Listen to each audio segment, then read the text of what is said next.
Vai dzirdi? Skan laikais. Otrais klausos man nepārnesamies ceļiem. Miglāņu skatiem.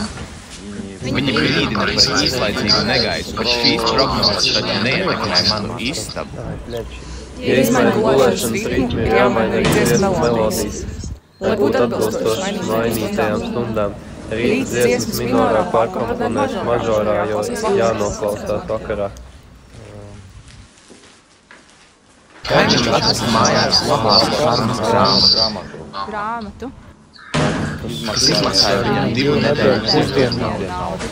Laikam tā vērts. Vairs nedzīvojas pasaulē, tikai raud. Esat mājās? Kur vienā no logiem lido tikpāriņš, kas saucos nepareizos vārdos? Jau minējās par sievmaizēm, bet piesaku, ka viņi nespēja atturēties.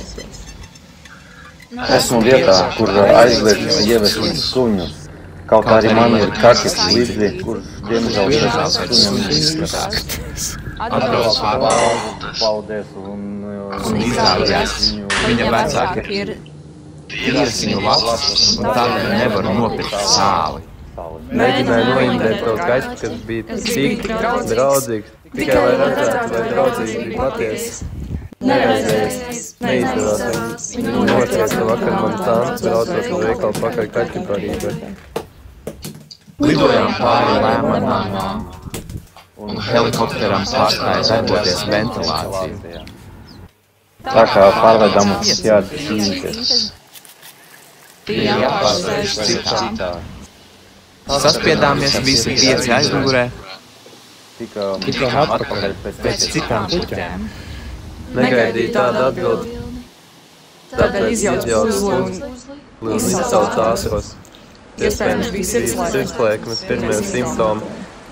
Izrādījās, ka viņš vienkārši bija satraucies. Tāpēc valoda raustījās. Tagad jāliek no jauna. Pienāca Gits. Sāk stāstīt kanāla vēsturi.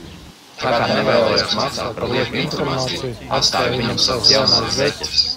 Pārējā drēbes un aizpeldēju prom. Pēc tam 2,5 gadus bija jāsēž aiz itāļu restorāns. Nebija slikti. Satiku lombiedrus. Iemācīju teikt buongiorno, principessa. Pārēj tikai apašina. Tādēļ tagad vitamīns nav vajadzīgs. Uzrakstīt draugu vēstules, sakāmies čemodānu un aizlidojas Kaukās kalniem. Tad atveram vēstules un devos mājās. Diemžēl man atzīstams valsts klases biedram bija jāpaliek ilgāk. Nodevu vēstuli uz māmas rokās un beidzot pienāca laiks lidot atpakaļ.